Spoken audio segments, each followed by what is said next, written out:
붓과 손을 이렇게 칭칭칭 묶어달라고 했어요. 그래서 손과 붓이 한 몸인 것처럼 해서 그림을 그렸던 거죠. 그러니까 동료였던 나티스가 물론 나이가 더 어리지만 꼭 이렇게까지 해서 그림을 그려야 되나? 좀 쉬면 안 되냐라고 물었다라고 해요. 그때 르누아르가 뭐라고 했을까요? 고통은 지나가지만 아름다움은 영원히 남는다. 작품을 그리면서 쉽지 않았을 거고 고통스러웠을 거잖아요. 나의 육신이 이렇게 힘들지만 시간이 지나서 남을 이 그림은 후세에까지 우리에게 많은 아름다움과 영감과 위안이 되듯이 이 아름다움은 영원히 남는다라는 것을 르누아르는 알고 있었던 겁니다.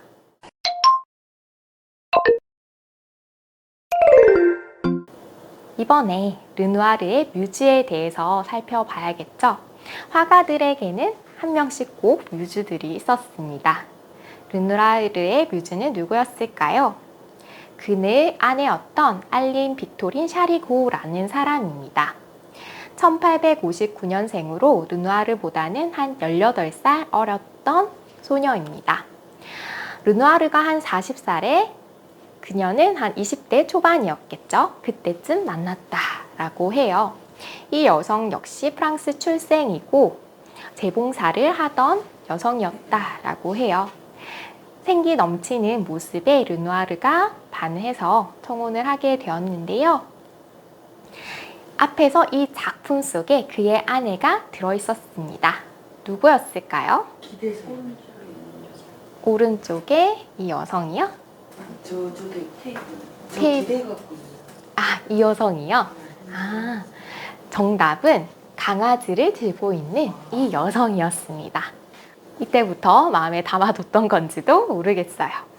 네, 이 작품 속에도 아내가 등장하는데요. 부지바트 무도회라는 작품입니다. 1883년에 그려진 작품이고 여성이 남성과 함께 춤을 추고 있는 모습입니다. 어떤가요? 뭔가 자유로워 보이고 평온해 보인다라는 생각이 듭니다. 이와 비슷한 작품이 한 가지 더 있는데요. 장소가 다릅니다. 도시의 무도회라는 작품이에요. 마찬가지로 남녀가 함께 춤을 추고 있는 모습입니다. 장소가 다르죠? 이 작품은 장소에 맞게끔 세련되고 절제된 느낌이 드는 작품입니다. 두 작품을 같이 한번 볼게요. 구도나 이런 것들은 조금 비슷한 느낌이 들지만 시골과 도시라는 느낌에서 다르듯이 세련된 느낌, 자유로운 느낌 이렇게 다른 느낌을 표현을 하고 있습니다. 하지만 르누아르가 가진 따스한 느낌들은 이 작품 속에 모두 녹아져 있다라는 생각이 듭니다. 그 다음에는 모성이라는 작품이에요. 르누아르에게는 3명의 자식이 있었는데요. 그 아이가 어렸을 적의 모습을 이렇게 담아 놓았습니다. 엄마가 젖을 내놓고 아이를 젖을 먹이고 있는 장면이에요. 아이의 포동포동한 모습이 너무나 사랑스럽게 느껴집니다. 그리고 여성은 자신을 그려주고 있을 남편을 바라보는 시선이 또 따스하게 느껴져요. 굉장히 단란한 가족의 모습이 눈 속에 아른거립니다. 이 작품은 자신의 자식인 클로드 르누아르가 병정놀이를 하고 있는 모습입니다. 이처럼 가족들을 많이 그렸습니다.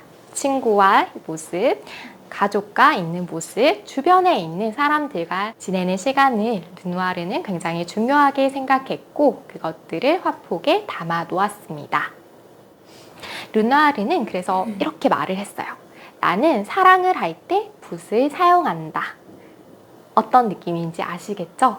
친구들과 우정, 사랑, 가족들을 사랑하는 마음 그것들이 작품 속에 다 녹아져 있었기 때문에 저희가 지금 또 그 작품을 보면서 따스함을 느끼는 것이라고 생각이 듭니다.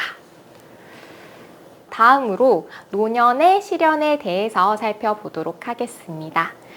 나이가 들면 젊었을 때와 몸이 달라질 수밖에 없겠죠. 르누아르도 젊었을 때와 비교해서 노년에 많은 병들을 앓게 되는데요.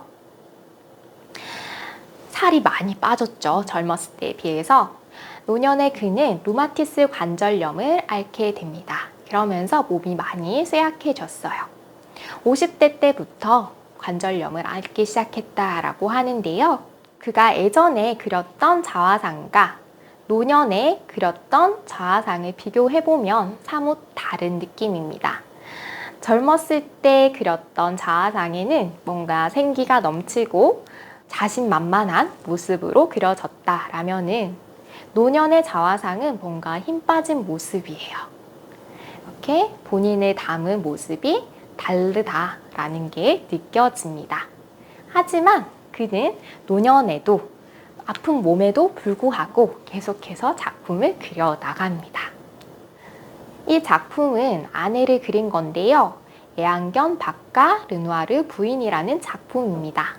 부인도 뭔가 얼굴이 많이 변했죠. 세월이 흘러간 것이 작품 속에서도 느껴집니다. 예전에 비해서 뭔가 살도 좀 찐 것 같고요. 하지만 여전히 표정을 봤을 때 인자한 아주머니의 얼굴이 담겨져 있습니다. 따뜻한 느낌의 작품인데요. 이 당시 르누아르 부인도 당뇨병을 앓고 있었다라고 해요. 그래서 몸이 좋지 않은 상황이었습니다. 그렇다 보니 몸이 조금 이렇게 불어난 것이 아닌가라는 생각이 듭니다. 또 그의 아들은 1차 세계대전이 일어나서 징집되어서 가게 되는데요. 그 전쟁에서 다리 부상을 입고 돌아오게 됩니다. 이 아픈 아들을 엄마가 돌봐야 했겠죠. 남편도 몸이 좋지 않으니까 돌봐야 했는데 아들을 돌보면서 몸이 많이 상했습니다. 그러면서 아내가 남편보다 먼저 죽게 되죠. 이렇게 르누아르는 자신의 사랑하는 가족을 잃게 되고 앞들이 아프게 되고 이런 시련들을 겪게 됩니다. 그는 아내의 무덤 옆에 이 조각을 세워두기 위해서 조수를 썼다라고 해요. 이 작품은 아까 이 그림 속 모습인데요. 본인이 손이 이제 불편하니까 직접 이 조각을 할 수는 없었을 겁니다. 그래서 조수에게 부탁을 해서 이 작품을 만들게 되죠. 네, 모성이라는 작품입니다. 또 그림으로 봤을 때와 사뭇 다른 느낌이 든다라는 생각이 들어요. 그는 힘든 상황 속에서도 꾸준히 작품 활동을 이어나갔습니다. 이것은 AI로 그려봤는데요. 원래 사진은 이런 사진이었어요. AI 기술이 좋다 보니까 이런 흐릿한 사진도 조금 더 또렷하게 만들어주고 또 흑백 사진도 컬러로 만들어주는 요즘 시대가 참 좋아졌다라는 생각이 들어요. 그리고 붕대를 좀 감아달라 했더니 이렇게 붕대를 감아줬어요. 이 당시 관절염을 앓고 있었기 때문에 손이 다 뒤틀려 있었다라고 해요. 그렇다 보니 붓을 잡을 수가 없었겠죠.